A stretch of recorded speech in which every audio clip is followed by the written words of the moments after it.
Welcome to Life Stories. I'm Zwena Chirema, your host. Now today on the show, we draw ourselves closer into the life of a blind person. There are questions we ask ourselves sometimes, such as, is there life after getting blind? How does it feel to be blind?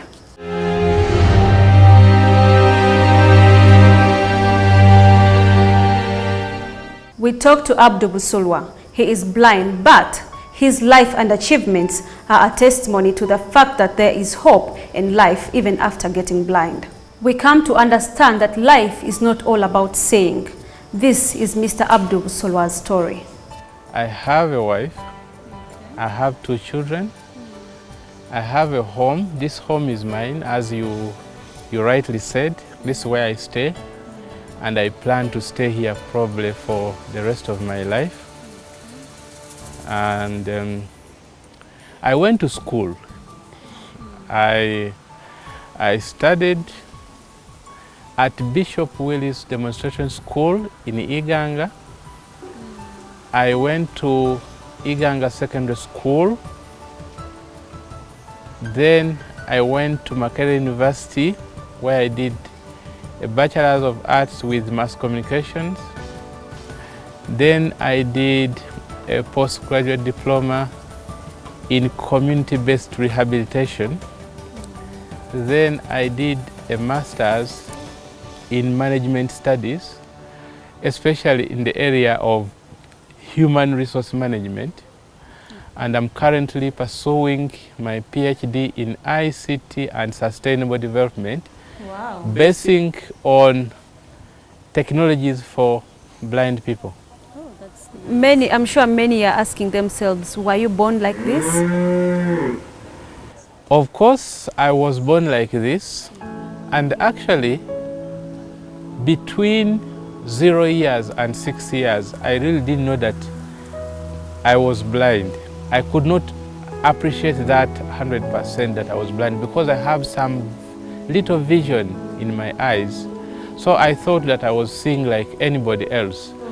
But the people I was staying with, instead of calling me my true names, they used to add the word Muzive, which meant that I was blind. Yes. And they were not referring to other people in the same capacity.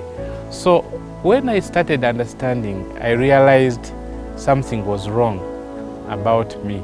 And I started questioning why people were labeling me with names, people were giving me wrong connotations. Then finally, I realized I was actually blind. So the schools you went to, were they for the blind? Interestingly not. Bishop Willis Demonstration School is a school for the sighted, but it has a small unit for blind children or blind pupils. And during my time there, we're in the range of 7 to 9 pupils. In the same class? In the same school. Oh, so that unit only had about 8 to 9 pupils. Then when I went to Iganga Secondary School, by that time in the mid-80s, it was supposed to become a girls' school. I entered when phasing out of boys had almost been complete, and there was only one class remaining, that was senior 4. So from my senior 2, were just about between 12 and 15 boys in a school for girls. So this was a school for sighted students again, but with a small unit within it for blind students, and that unit is still there in that school. So it's not a school for the blind. Then probably when you go to the university, everybody knows that Makerere University is not a university for blind people. So all the way I've been studying in schools not for the blind, but with some special considerations which would help me as a blind person to study there. How were you facilitated when it comes to school fees? Were your parents able to pay your school fees? Incidentally, my parents were not able. I lost my mom when I was just 4 years old. And I had to, my dad was a polygamous man, and I could not cope in a home with so many other wives and probably children from those other mothers of mine. So I went and stayed with my grandma, the mother of my mother, who had died. So she's the one who helped me to start school. And when I started school, this lady wasn't really one of those people you would call rich, but she had the initiative to take me to school. So she found out that the Minister of Education had a special education desk, and she literally got assistance of my uncle. The uncle is now the brother of my mother, who was staying in Kampala here. So my uncle and the grandma took me to Minister of Education, registered me for education in primary, and Minister of Education literally paid my tuition or my bursaries from primary 1 to 7. Then at secondary, I had to struggle going to the district headquarters to seek a special bursary for a disabled student. At the university and probably beyond. At the university, I was lucky that I had enough points to go and study on government sponsorship. Thereafter, I've been actually looking out for scholarships to further my education. So my parents did not pay my fees at any one time, not because they didn't want, but they could not afford. How was your life growing up with children who have sight and you as a little boy who is blind? It was challenging because everybody was expected to do things in a particular way, and unfortunately I couldn't do that. So in most cases I found challenges. For instance, when we went to class, I was doing more of listening than writing, because this was a class of the sighted, and we only had special needs teachers who would take us through specialized lessons, especially in mathematics and English. So for the rest of the studying, I used to go to class and listen. Then after the lessons, I would look out for assistance from a friend to take down the notes that they had taken in class. The risk involved in that is that if somebody had copied those notes badly, then I would also copy the mistakes. Or if I could benefit from the teacher's dictation, then I would help my friend to correct those notes. But it wasn't easy. So that was the first challenge. The second challenge was moving from place to place. Sometimes you were supposed to move probably a distance of 1 kilometer from where we used to sleep to the school, because Bishop Willis Demonstration School was not a boarding school. So we had a special facility for blind children where we used to sleep, and we had a matron looking after us, and we had to move for that distance to school. So time and again you would stumble over a stone, time and again you would step in muddy water, time and again you would almost be run over by a speeding bicycle. And where we used to stay, some people used to graze the animals near our school. So you would also run a risk of being knocked down by a cow, a stubborn cow. So those are some of the challenges that we had to go through as blind people. But you know, when you are moving, sometimes you would be sensitive. When you hear a cow snorting, you would move aside and take precaution. But a few unlucky ones really got into some of these problems as I've enumerated them. So it wasn't so rosy in terms of movement. And maybe the last challenge I can share here is doing your personal chores, doing your life activities like washing, bathing, and all those details. It wasn't so easy to learn washing. Sometimes you would wash and the clothes would not get clean. But with the time we got over that, I got over this because the matron was specially trained to look after us. So she would take note of what we haven't done well and teach us the right way.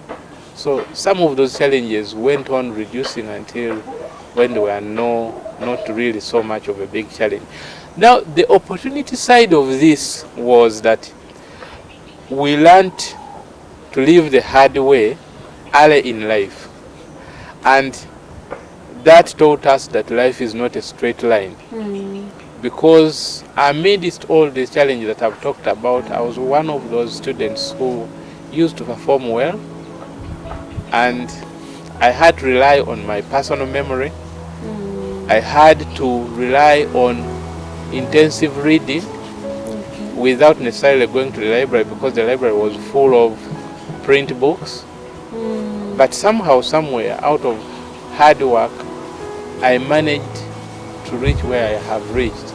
So the opportunity was really in those challenges again. Because I was living with the sighted, I learned a few of the tricks, persevering to live with people who are not necessarily of your kind. Did you win favors from any other children, like friends who would help you around?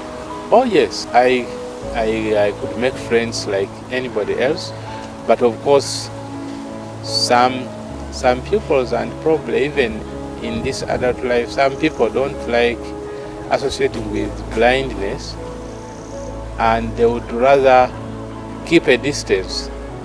But here and there I used to get a few friends, especially those with whom I could hold discussions, academic discussions, and sometimes we could share some common aspects. So here and there I could get a few people who could be my friends, but it wasn't easy. How has your family and the neighbors been supportive to you? My family, to start with, I'm not the firstborn. I'm actually the fourth-born. So I had two sisters and a brother to look to, who were ahead of me academically and age-wise. So, and they really understood the blind brother amidst them, and were really supportive. For instance, whenever we had to move, they would hold my hand and we moved together, especially during the holidays, because they were not studying with me at the same school. And again, when our mom died, we were kind of scattered. We were not together, but we were able to meet regularly, especially during the holidays. So we would share a lot. Like, I remember something very vivid. One of my sisters used to always look for those interesting play gadgets and give them to me. I don't know where she used to pick them from, like toy cars. I don't know whether she had her own and then she would share them with me. And one time she even had a mouth organ, which I liked so much, and she gave it to me. So I would say my family has been very supportive. And then coming to the neighbors, this is a mixed bag. Some were sympathetic, that probably it was unfortunate that I was blind and I would not make it like any other person. But again, others were outrightly rejective of somebody of my type. In extreme cases, they would even be uncomfortable me playing with their children. But you know, as children, you don't take things so seriously. So whenever they were not inside, whenever they were not looking, at least the friendship of children used to grow and we could still play together. So then there are some people who think that blindness, especially when I was still young, who used to think that blindness is associated with being sick, and they would take you for a sick person, protect you against everything, including play. They want you to sit somewhere and not go about playing, running like any other child, which was also not so good. But as an adult now, I can almost understand why they thought like that, because it is a bit risky to go running around when you really don't see where you are running. You could... They were protecting you from dangers around you. Yeah, but when it becomes too much, you would still miss some of the play. Exactly. So they only needed to do it up to a point where they would protect me from danger, but not protect me from everything. It's such an unfair world we live in. Imagine the struggles we have to go through even when you're sighted. These struggles triple for the case of a blind person. But from Abdul, we learn to find opportunities amidst our struggles and not to just sit back and blame God for who we are.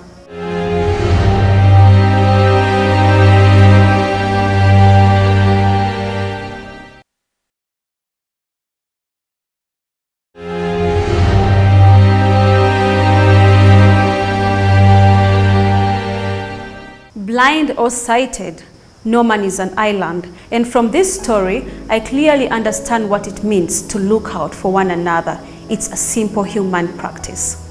So how was life at campus? Here you are meeting different people.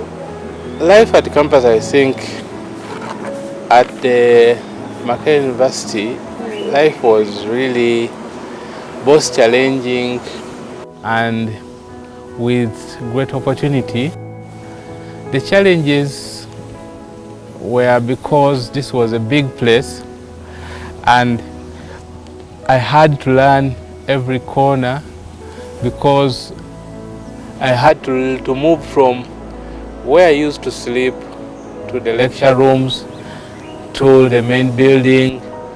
As a Muslim, I used to go to the mosque also, and so many other places. So this was not so much of something easy for somebody who was born blind and grew up without the vision. And then secondly, Makerere University is hilly. Yes. So this is really a challenge even to those who are still there, because we did not have private means to move us from our halls of residence to the lecture rooms. I used to stay at a university hall, and I used to study mainly at the faculties of social sciences and the faculty of arts. And that is roughly a kilometer between. So it wasn't really easy. The second challenge was around coping with the rigors of study. You had to read for courseworks. Every coursework you had to cite books, and imagine all these were in print. And this time round, you could not even rely so much on friends, because everybody wanted to live their own life. So you would struggle. But the good thing, or probably the opportunity side, is that Makerere University used to have some token payment for a guide. So I was able to hire a guide at some small cost, and from the understanding of the university, I could keep this guide in my room. So I was given a room for 2, and the second person was my guide. So we used to stay together, and he could assist me, first of all, to learn geography of the university, but also to do for me some of those complicated chores which probably a blind person would find very difficult to do, like ironing clothes, like maybe going with me to the library to pick some of the books that we had to read together, for me to pick out the citations that I would put in my courseworks, and then moving with him to the mosque. But more on the side of opportunities, I don't know whether the university is still as good as it used to be. I was there between 1993 and 1996, and life was really good. We used to move at our own pace because at that time we used to study in a term system, and we would do exams once in a year. So basically, the first term was a term of relaxation, term of learning new things, and we really tried to explore life. I was not left out. I could move with my friends to places, and sometimes I could even go home without necessarily asking anybody for permission. So that was good. Did you meet any other blind students at campus the time you were there? Yes, there were a number of us there. During my year alone, there were about 2 of us who made it to the university from the same school. And doing the same course? No. Okay. My friend was doing education and was staying in Livingstone Hall. Then there were some blind people who had left Uganda Secondary School before us. We found them there, and they could really help us to understand many of those technicalities which would have made life very difficult. As a blind man, or let me say a blind student, there are those special needs that any other school provides that you need as a person. Did Makerere University provide something of that sort for you? I would say to some extent, because we had a special fund which all the new students, the new blind students used to get, and this would help us to sort out a few of our special needs.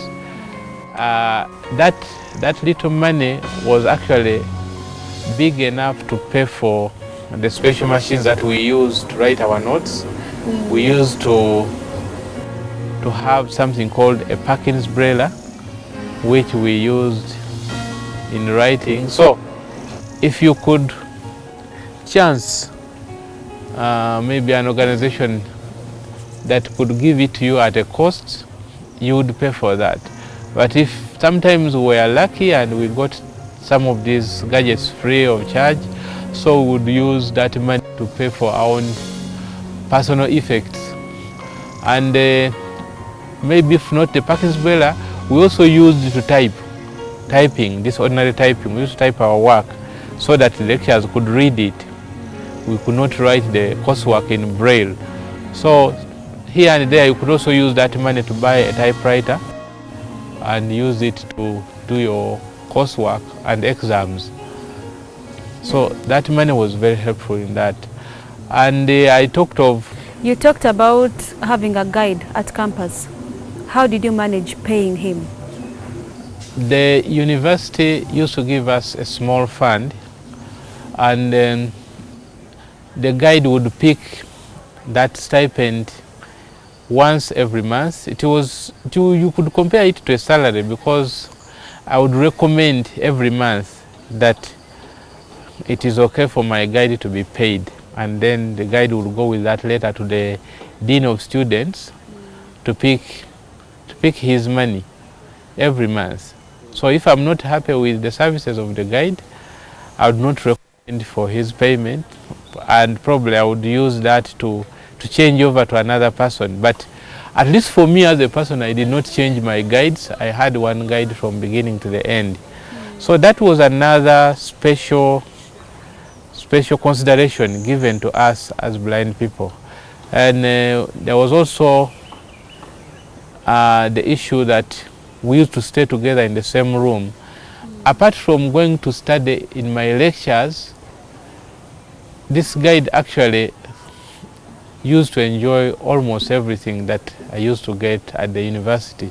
They would go for meals together with us in the mess.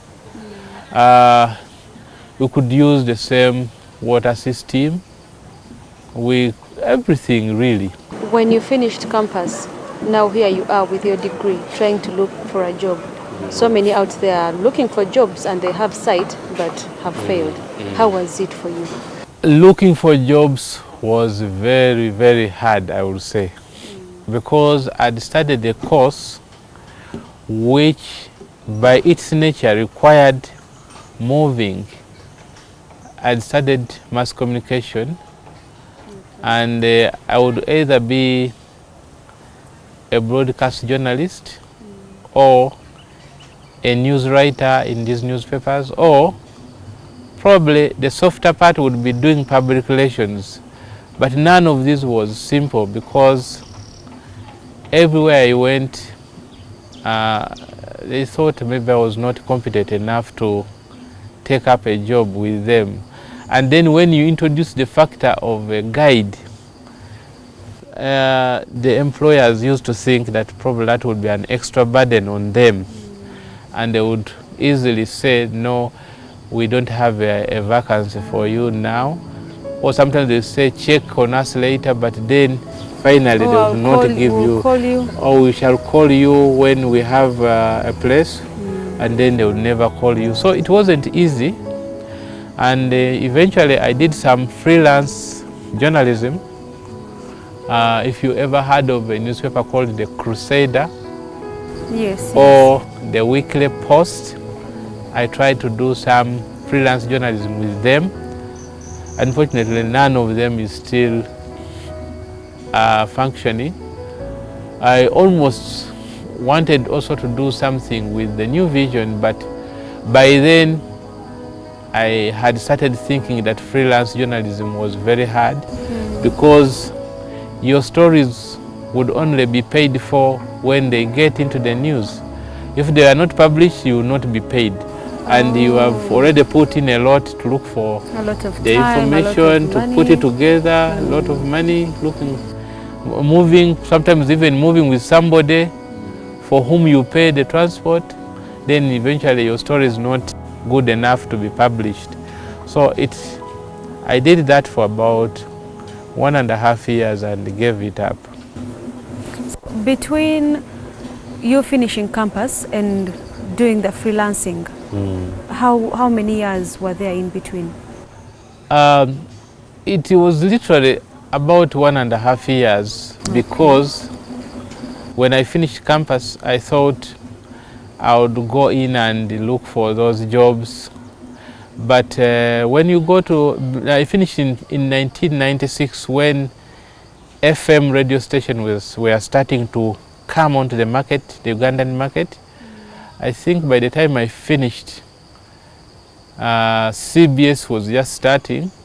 But before CBS, we had Radio Sanyu, Capital Radio, and the Green Channel of Radio Uganda. So FM radio stations were really coming onto the scene. But when I tried them, I don't know whether it was erroneous or what.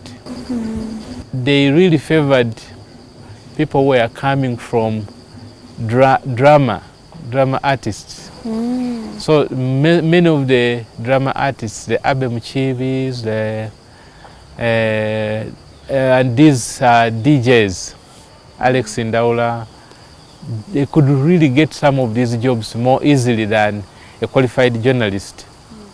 and I think journalism was relegated simply to reading news and the program direction, but not necessarily going on to the radio and presenting the programs. So that was a disadvantage to all of us in general, but again for me, if you add negative attitude, it became very, very hard to break into this. I tried with a number of radio stations. I may not want to mention them here because I would be giving them probably negative publicity. But when I tried some of them, they used to tell me those funny stories of, oh, you come back next month, we shall call you, and then eventually common sense tells you to give up. So that's when I started writing, and still it wasn't very easy because I would not get onto the payroll of these newspapers. So eventually that's when I thought of dropping everything and changing my career to something else. When exactly did you get a stable job that you call, now I've got a job? Count it from 1996. My first stable job came in 2001. Okay. And then that was with Uganda National Association of the Blind. So I almost was on the streets for 5 years doing part-time work and probably doing nothing somewhere in between. After that, did you get any other job, or that's the job you're doing up to now? No, I was in UNAB for about 2 years, and I moved on. In 2003, I went to the National Union of Disabled Persons of Uganda, which was bigger than UNAB, but also I thought probably it would give me more opportunities to explore my employment career, because I wanted to do something more challenging than what I was doing at UNAB. This is a story of perseverance amidst natural obstacles that will make it even justifiable for one to easily give up.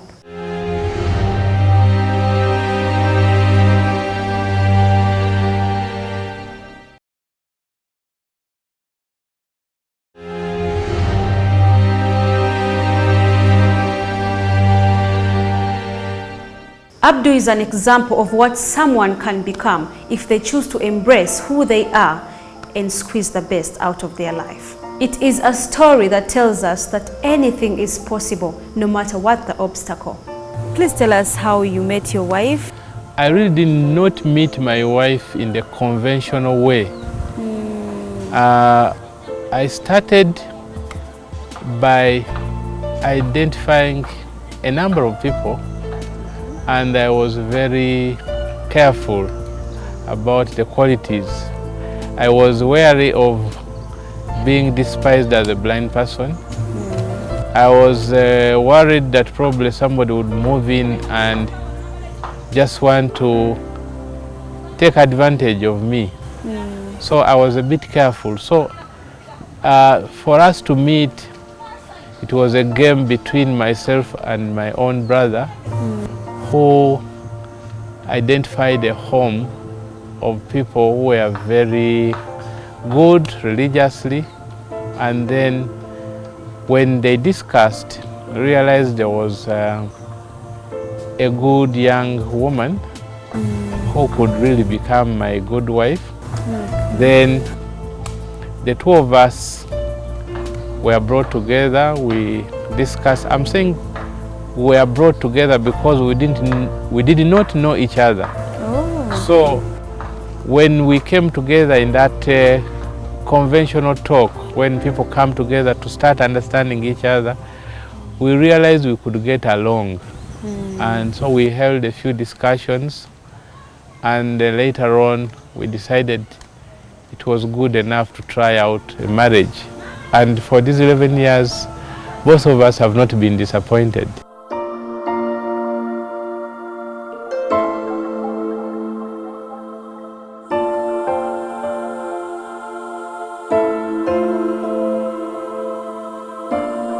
I'm seated next to Mr. Busulwa's wife. She's going to tell us where she got the courage to get married to a blind man. Manya gaffe nze nagawatawusi Busulwa. Nazaalibwa Masaka mbeera Mperere. Nze nkulabanga muzira kubanga si nti buli mukazi asobola okukkiriza okufumbira omusajja omuzire. Obuvumu wabujjawa obufumbira omusajja atalaba. Kale obuvumu gye nabujja Mr. Busulwa yali musajja nga mulungi nga talina empisa nga talina n'eddiini nga tasobola okwekolera buli kimu kale ng'asinga ne bana abalaba. Okusoomoozebwa ki kw'osanze okubanga wafumbirwa Mr. Busulwa? Kale era si bingi nnyo. Kale olumu we tuba tutambula nga tuli naye olumu oli ayinza ogamba kale laba oyo yafumbirwa omuzibe laba omusajja atalaba. Kale nga naye era si bingi ebyo bibaawo. Ate ewaka tewali buzibu bwonna. Buli kimu akikola bulungi, tewali. Omusajja mulungi, buli kimu akitegeera. Kale nnyabo tweyanziza nnyo nnyabo.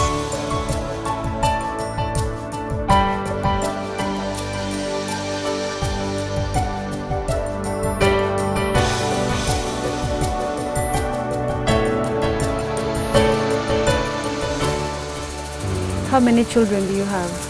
I have 2 children. Are they in school?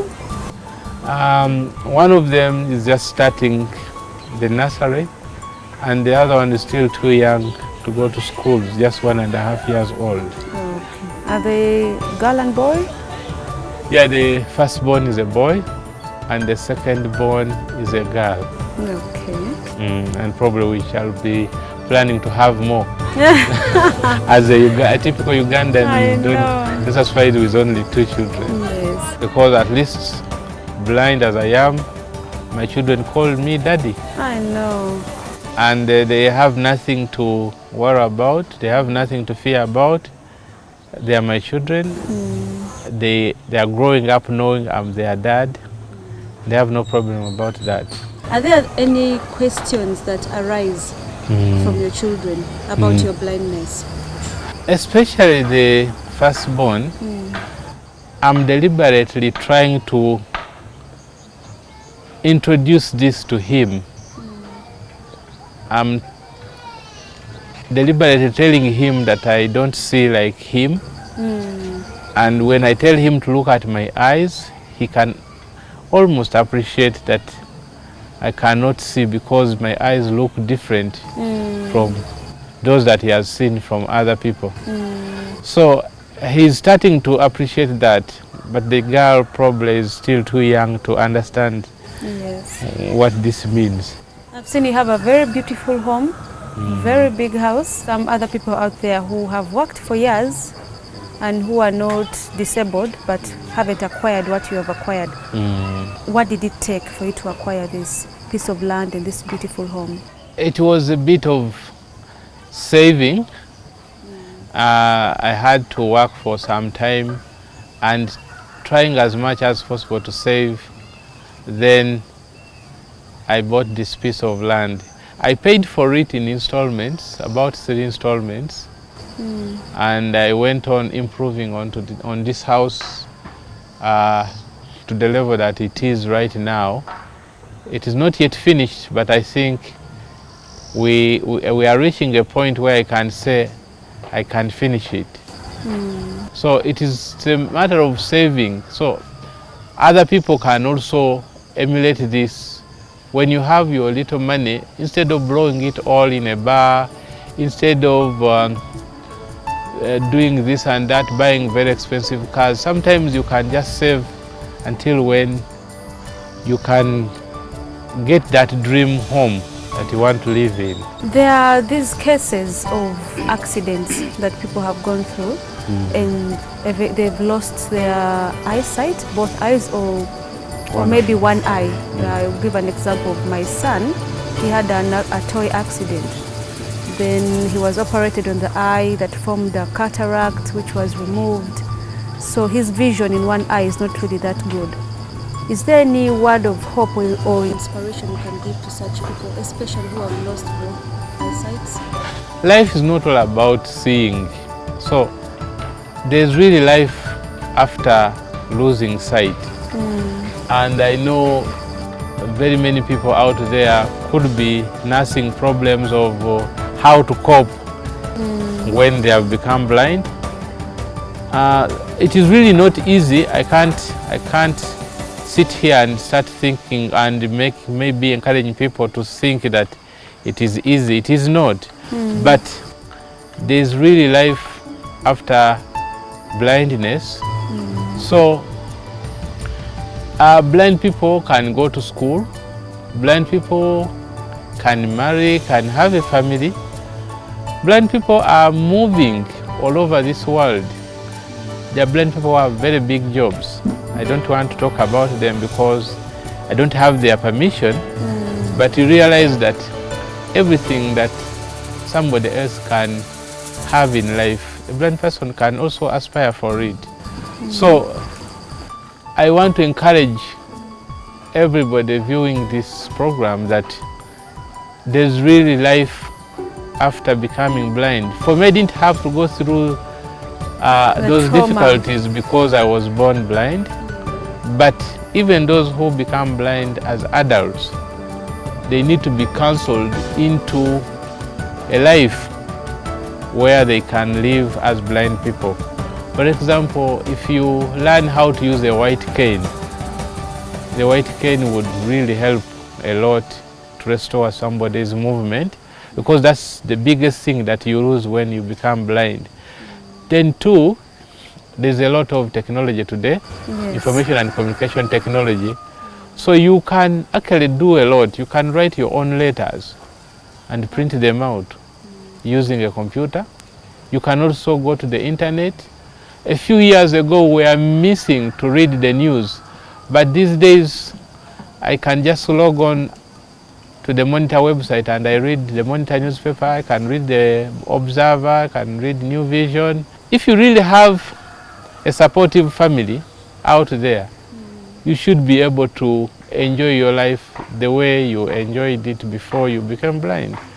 Although it will not be as easy, but at least you still have something to talk about. How do you manage your daily movements from here to work, from work and back home? Basically, if I can be helped to reach the stage or the road, the main road where I can pick up a taxi, then I'll talk to the conductor or the driver of that taxi and explain clearly where I want to be dropped. When I reach there, for instance, from Perere, I go to Wandegea. Then from Wandegea, I pick up another taxi and it will take me to Ntinda, where I work from. So it's a matter of explaining or articulating exactly where you want to go. And probably one more addition is that if you are really moving into a complicated environment, these borders are bad because they are causing accidents, but they are again good for some of us because you can pick it up, talk to the guy, explain where you want to go, and if he tells you he knows the place, then you just jump onto the border and enjoy the ride. Okay. So that's the other way to do it. Then some blind people are very skilled. They can use their white cane to travel pretty long distances. So the white cane is also very useful for those who know and do not fear using it. Those who know how to use it, that's another independent living tool that blind people all over this world have been using. Nowadays, by the way, they have even improved on it by putting or installing it with a GPS system, so it can detect some of these funny things, like maybe if you are going to hit a tree, it can vibrate and you'll know that maybe you need to stop and explore your environment a bit before you move on. So those are some of the tools that we use. What about your indoor activities? How do you manage to go around your home? The trick around my home is that I don't want to leave my home in a cluttered state. My home is organized in such a way that I know what is where. So that is very, very useful for my indoor movements and my indoor activities. If I know that maybe my dining is in this point, my sofa is on the other side, maybe the sideboard on the other side, I'll be able to move within the free space in my house. And of course, I don't live alone. So I also rely on the sighted people that I live with. You know, blind people, we should encourage those who are still nursing those problems of overcoming the trauma of blindness. Don't live alone. You need to live with a sighted pair of eyes. So the sighted people that we live with can be very useful in locating some of the things that would become problematic when you are living alone. Maybe a snake could crawl into your house without you knowing, and you need somebody to see it before it can bite you. So the sighted people that I live with are also very useful in my life. What gives you hope and inspiration in your daily life? Believing in myself, believing in what I can do, and doing it perfectly gives me the hope, because I've done many things as a person. I've been able to study. As I told you at the beginning, I'm now in the final stages of finishing my PhD in ICT and sustainable development. So if I can do it, then why not? Why not other people? So that gives me hope. Then secondly, the people I live with, they give me all the inspiration that I need. I know that I have certain skills that not everybody has, and I'm ready to sell them at the selling price.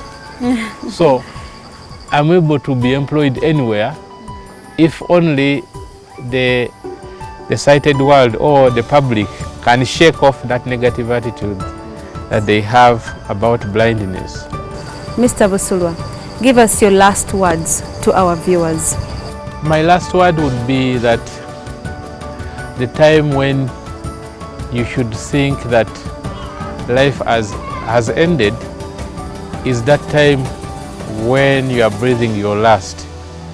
If you are still living, the struggle should always continue.